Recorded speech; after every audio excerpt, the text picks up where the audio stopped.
வணக்கம். ஏப்ரல் 13ஆம் தேதி இன்னைக்கான முதல் பதிவு. பங்குச்சந்தையில் நடந்த சில விஷயங்களை விரைவாக பார்க்கலாம். முக்கியமான தகவல், நான் செபி ரெஜிஸ்டர்ட் அட்வைசர் கிடையாது. நம்ம சேனல்லேருந்து எப்போதுமே ஸ்டாக் ரெக்கமெண்டேஷன்ஸ் கிடையாது. யூடியூப் சேனல் மட்டும் இல்லைங்க, மற்ற சோஷியல் மீடியா பிளாட்ஃபார்மான இன்ஸ்டாகிராம், வாட்ஸ்அப், டெலிகிராம்லேருந்து கூட நம்ம ஸ்டாக் ரெக்கமெண்டேஷன்ஸ் வழங்குவதில்லை. மேலும் பணத்தை வாங்கிட்டு எந்த சேவையும் வழங்குவது இல்லை. பல போலியான குரூப் இயங்கிட்டு இருக்கு. தயவு செய்து ஜாகிரதையாக இருங்க. இந்த வீடியோவில் காட்டக்கூடிய அனைத்து கம்பெனிகளும் வெறும் இன்ஃபர்மேஷனல் பர்பஸ்க்காக மட்டுமே முதலீடு செய்யுங்கன்னு சொல்கிற வீடியோ கிடையாது. எந்த ஒரு முதலீட்லையும் ரிஸ்க் இருக்கும். ரிஸ்க் புரியாமல் இன்வெஸ்ட் செய்யாதீங்க. ரிஸ்க் புரியலைன்னா தயவு செய்து இன்வெஸ்ட்மெண்ட்டை தவிர்த்துருங்க. நம்ம ருபி டிரைவர் சேனலை ஆதரிக்கிற அனைத்து நல்ல உள்ளங்களுக்கும் நன்றி. இன்னைக்கு ஏப்ரல் 13ஆம் தேதி திங்கட்கிழமை ரிசல்ட் அறிவிக்கக்கூடிய சில கம்பெனிகளுடைய பெயர்கள் ICICI Prudential AMC, Swaraj engines மற்றும் ஜஸ்ட் டயல். ஞாயிற்றுக்கிழமை பிரேக்கிங் நியூஸாக இருந்தது. யுஎஸ்ஏ ஈரான் இடையே இருக்கக்கூடிய பேச்சுவார்த்தை தோல்வி அடைஞ்சிருக்கு. யுஎஸ்ஏ தரப்புலேருந்து அதிகமான டிமாண்ட் வைக்கப்பட்டிருப்பதாக ஈரான் தரப்புலேருந்து சொல்லியிருக்கிறாங்க. ஆனால் யுஎஸ்ஏ சொல்லியிருப்பது ஈரான் எதுக்குமே ஒத்து வர மாட்டேங்கிறாங்க, நாங்கள் பெஸ்ட் டீலை வழங்கியிருக்கிறோன்னு சொல்லி வைஸ் பிரசிடென்ட் ஜேடி வான்ஸ் திரும்பி சென்றிருக்கிறாரு. இப்போ அமெரிக்காவுக்கு திரும்பி போயிருக்கிறாரு. அடுத்த கட்ட பேச்சுவார்த்தை இருக்கா இல்லைன்றது தெரியலைங்க. பெரும்பாலான செய்திகள் பார்ப்பது அடுத்த கட்ட பேச்சுவார்த்தை இல்லைன்ற மாதிரி தான் தெரியுது. இப்போதைக்கு அந்த பேச்சுவார்த்தை தோல்வி அடைஞ்சிருக்குன்றதான் தகவல். இப்போ இன்றைக்கி நம்ம ஷேர் மார்க்கெட் எப்படி ரியாக்ட் ஆகும் அப்படின்றது தெரியல. ஆயில் ப்ரைஸ் மறுபடியும் அதிகரிப்பதற்கான வாய்ப்புகள் இருக்குது. தங்கத்துடைய விலையும் அதிகரிக்குமான்ற ஒரு கேள்வி இருந்துகிட்டு இருக்கு. ட்ரம்ப் எச்சரிக்கையை விடுத்திருக்கிறார். இந்த பேச்சுவார்த்தை தோல்வியடைந்ததற்கு பிறகு ட்ரம்ப் தரப்புலேருந்து ஒரு எச்சரிக்கை விடுத்திருக்கிறாங்க. என்ன மிச்சம் மீதி நாங்கள் ஈரானில் விட்டு வைத்திருக்கோமோ அதையும் நாங்கள் முடிச்சிருவோன்னு எச்சரிக்கை விடுத்திருக்கிறாரு அமெரிக்க அதிபர் டொனால்ட் ட்ரம்ப். இந்த பேச்சுவார்த்தை துவங்கிறதுக்கு முன்னாடி சில செய்திகள் இருந்ததுங்க. அமெரிக்கா ஈரானுடைய சில சொத்துக்களை முடக்கி இருந்தாங்க. அதை அவங்க ரிலீஸ் பண்ண இருக்கிறாங்கன்னு என்டிடிவி ப்ராஃபிட்டில் செய்தி வந்தது. குறிப்பாக கத்தர் மற்றும் வேறு வங்கியில் இருக்கக்கூடிய ஈரானுடைய சொத்துக்களை யூஎஸ் முடக்கி வைத்திருந்திருக்கிறாங்க. அதை அவங்க ரிலீஸ் பண்ணுவாங்கன்ற எதிர்பார்ப்புன்னு என்டிடிவி ப்ராஃபிட்டில் அப்டேட் கொடுத்துருக்குறாங்க. ஸ்ட்ரெயிட் ஆஃப் ஹார்மஸ் குறித்தும் ஒரு தகவல் இருந்தது. முழுமையாக அது திறக்கிறதுக்கான வாய்ப்புகள் மிக குறைவு. ஈரான் கண்ணி வெடிகளை வைத்திருந்திருக்கிறாங்க. கப்பல் போகாமல் இருப்பதற்காக அவங்க கண்ணி வெடிகள் வைத்திருந்திருக்கிறாங்க. ஆனால் இப்போ எது எங்கே வைத்திருக்கிறாங்கன்றது ஈரானுக்கே தெரியல. அதனால் முழுமையாக திறக்கிறதுக்கான வாய்ப்புகள் குறைவாக இருக்குன்னு என்டிடிவியில் தகவல் கொடுத்துருந்துருக்குறாங்க. நம்ம முன்னவே செய்தி பார்த்துருந்தோங்க. வெள்ளிக்கிழமை ஃபாரின் இன்ஸ்டிடியூஷனல் இன்வெஸ்டர்ஸ் நெட் பையர்ஸாக இருந்திருக்கிறாங்க. 672 கோடி ரூபாய்க்கு வாங்கி இருந்திருக்கிறாங்கன்ற செய்தி நம்ம பார்த்துருந்தோம். இப்போ என்டிடிவிலேருந்து கிடைத்த ஒரு தகவல் என்னென்னா, கடந்த ஒரு மாதத்தில் முதல் முறையாக FPI நெட் பையர்ஸாக இருந்திருக்கிறாங்க. அவங்க நெட் செல்லர்ஸாக தொடர்ச்சியாக 27 செஷன்ஸ் இருந்திருக்கிறாங்க. அதே நேரத்தில் டொமஸ்டிக் இன்ஸ்டிடியூஷனல் இன்வெஸ்டர்ஸ் வெள்ளிக்கிழமையும் நெட் பையர்ஸாக இருந்திருக்கிறாங்க. 410 கோடி ரூபாய்க்கு வாங்கி இருந்திருக்கிறாங்க. 30வது நாள் வெள்ளிக்கிழமை 30வது நாள் டொமஸ்டிக் இன்ஸ்டிடியூஷனல் இன்வெஸ்டர்ஸ் தொடர்ச்சியாக நெட் பையர்ஸாக இருந்திருக்கிறாங்க. மத்திய அரசு விண்ட்ஃபால் டேக்ஸை உயர்த்தி இருக்கிறாங்க. டீசல் மற்றும் ஏவியேஷன் டர்பைன் ஃபியூவல் மீது அவங்க அண்மையில் தான் மறுபடியும் இந்த விண்ட்ஃபால் டேக்ஸை கொண்டு வந்திருந்தாங்க. அதை இப்போ உயர்த்தி இருக்கிறாங்க. டீசலுக்கு 1 லிட்டருக்கு முன்னே இருந்தது 21 ரூபாய் 50 பைசா, இப்போ அதை 55 ரூபாய் 50 பைசாவாக உயர்த்தி இருக்கிறாங்க.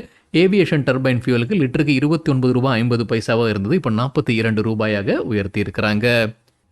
இந்தியாவுடைய மார்ச் மாதத்திற்கான ரீட்டைல் இன்ஃப்ளேஷன் டேட்டா இன்னைக்கு வெளியாகுன்ற எதிர்பார்ப்பு, அரசு வெளியிடுவாங்கன்ற எதிர்பார்ப்பு. வல்லுநர்கள் எதிர்பார்ப்பது 3.5 - 4% இன்ஃப்ளேஷன் இருப்பதற்கான வாய்ப்பு இருக்குது. பிப்ரவரி மாதத்தில் அது 3.2% இருந்ததுன்றது குறிப்பிடத்தக்கது. India UK free trade agreement போன ஆண்டு ஜூலை மாதத்தில் கையெழுத்தானது. எப்போ அது நடைமுறைக்கு வருது? மே 2வது வாரத்தில் நடைமுறைக்கு வருவதற்கான வாய்ப்புகள் அதிகமாக இருக்குன்னு எக்கனாமிக் டைம்ஸில் சொல்லியிருக்கிறாங்க. இந்த ஒப்பந்தத்தின் அடிப்படையில் இந்தியாவிலிருந்து போகக்கூடிய 99% பொருட்கள் 0 டியூட்டியில் இருக்குன்றது தான் எதிர்பார்ப்பு. RBL பேங்க் குறித்து நம்ம முன்னவே ஒரு செய்தி பார்த்துருந்தோங்க. Reserve Bank of India Emirates NBD டீலுக்கு அனுமதி வழங்கியிருந்தாங்க.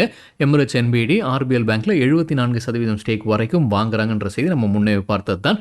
இப்போ என்ன புது அப்டேட் NDTVயில் கொடுத்துருக்குறாங்கன்னா, RBL பேங்க் மே 4ஆம் தேதி எக்ஸ்ட்ரானரி ஜெனரல் மீட்டிங் நடத்துகிறாங்க. 2 அப்டேட்ஸ் இருக்குங்க. ஒன்று ஷேர் ஹோல்டர்ஸ் கிட்டேருந்து அவங்க அப்ரூவல் வாங்குறாங்க இந்த எமிரேட்ஸ் NBD டீலுக்கு. ஸோ அவங்க வாக்கெடுப்பு நடத்துகிறாங்க ஷேர் ஹோல்டர்ஸ் கிட்டேருந்து.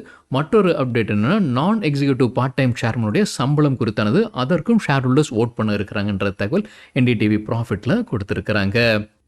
டெல்லி அரசு எலக்ட்ரிக் வெஹிக்கிள் டிராஃப்ட் பாலிசியாக அறிவிச்சிருக்கிறாங்க. அதன்படி எலக்ட்ரிக் 2 வீலர்ஸ் மட்டும்தான் இனி ரெஜிஸ்ட்ரேஷன் செய்ய முடியும்.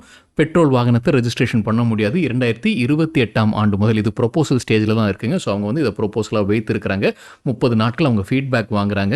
அவங்க சிட்டிசன்ஸ் கிட்டேருந்தும் எக்ஸ்பர்ட்ஸ் கிட்டேருந்தும் அவங்க ஃபீட்பேக் வாங்குறாங்க. ஸோ அதில் ப்ரொபோசல் இருக்கக்கூடிய சில விஷயங்கள் பார்த்துடலாம்.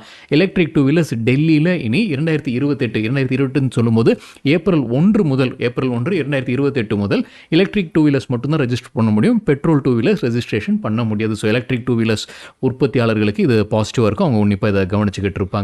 2027 முதல் எலக்ட்ரிக் 3 வீலர்ஸ் மட்டும்தான் ரெஜிஸ்ட்ரேஷன் பண்ண முடியும். 3 வீலர் செக்டரில் எலக்ட்ரிக் 3 வீலர் மட்டும்தான். இது ஜனவரி 1 2027 முதல் எலக்ட்ரிக் 3 வீலர்ஸ் மட்டும்தான் ரெஜிஸ்ட்ரேஷன் பண்ண முடியும். தகவல் கிடைத்தது CNBC TV 18 அதே போல் அரசு சப்சிடி வழங்குறாங்க. எலக்ட்ரிக் டூ வீலர்ஸ் உடைய விலை 2.25 லட்சம் ரூபாய் வரைக்கும் இருக்கும்போது 10,000 ரூபாய் முதல் ஆண்டில் அவங்க மானியம் கொடுக்குறாங்க. அதுக்கப்புறம் அந்த ஒவ்வொரு ஆண்டும் அந்த மானியம் குறைஞ்சிக்கிட்டே இருக்க போது. அதே மாதிரி 3 வீலர்ஸ்க்கு வந்து 50,000 முதல் 30,000 ரூபாய் வரைக்கும் முதல் ஆண்டில் அவங்களுக்கு மானியம் கிடைக்கும். அப்புறம் அடுத்தடுத்த ஆண்டில் அந்த மானியம் குறைஞ்சிக்கிட்டே இருக்கும்.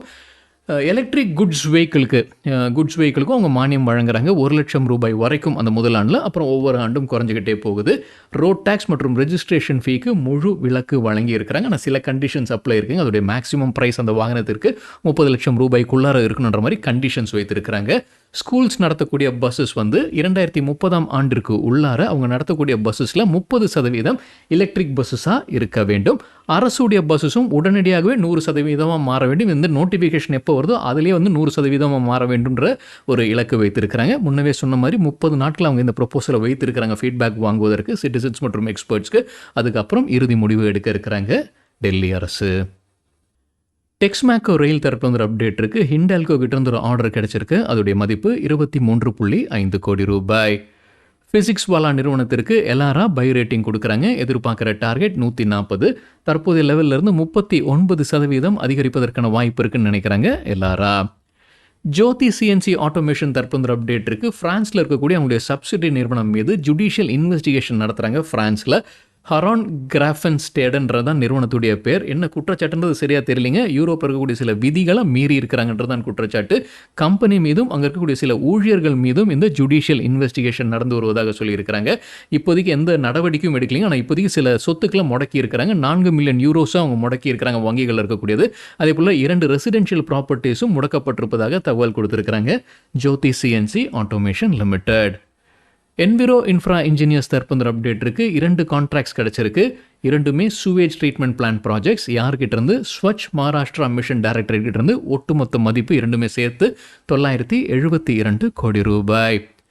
எவரெஸ்ட் இண்டஸ்ட்ரீஸ் தரப்பு வந்து அப்டேட் இருக்குது. முன்னவே அறிவித்த ஒரு செய்தி வந்து அவங்க நிலம் விற்பனை செய்கிறாங்க போதனூரில். இப்போ அந்த டிரான்சாக்ஷனில் ஃபேஸ் 1 அவங்க முடிச்சிருக்கிறாங்க. 16 ஏக்கர் நிலத்தை அவங்க விற்பனை செய்திருக்கிறாங்க. யார் வாங்கியிருக்கிறாங்க? G2 ப்ராப்பர்ட்டிஸ் பிரைவேட் லிமிடெட் வாங்கியிருக்கிறாங்க. இன்னும் ஒரு 6.48 ஏக்கர் நிலம் இருக்குது. அந்த விற்பனை வந்து நவம்பர் 4 2026 முடிக்கப்படும்னு எவரெஸ்ட் இண்டஸ்ட்ரீஸ் சொல்லியிருக்கிறாங்க. ஒட்டுமொத்தமாக இந்த டிரான்சாக்ஷன் வழியாக கம்பெனிக்கு கிடைக்கக்கூடியது 133.8 கோடி ரூபாய். நைப் லிமிடெட் தரப்பு வந்து அப்டேட் இருக்குது. கம்பெனியுடைய சீஃப் ஃபினான்ஷியல் ஆஃபீஸர் திரு ஜிகர் ஷா ராஜினாமா செய்திருக்கிறாரு.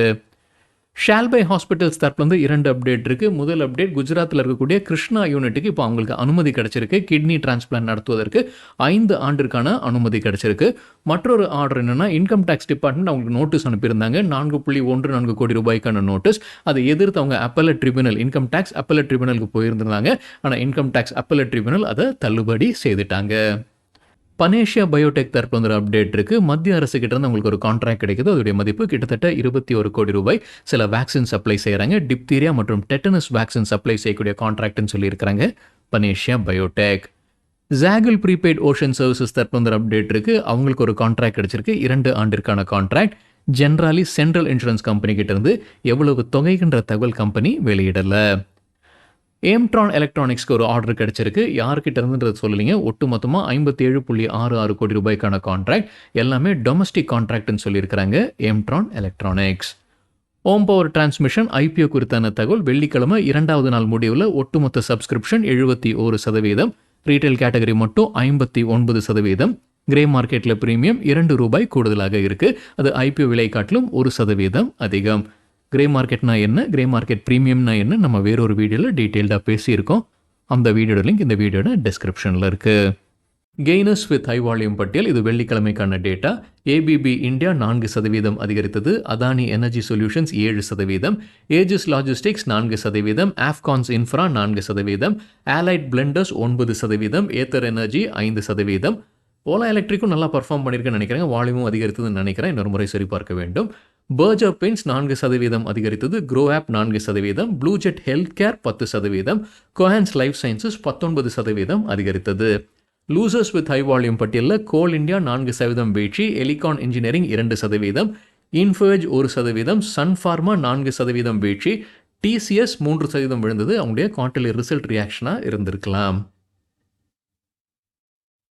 சரிங்க, இதுதான் சில விஷயங்கள் என்னுடைய பார்வைக்கு எட்டியது. நன்றி, வணக்கம்.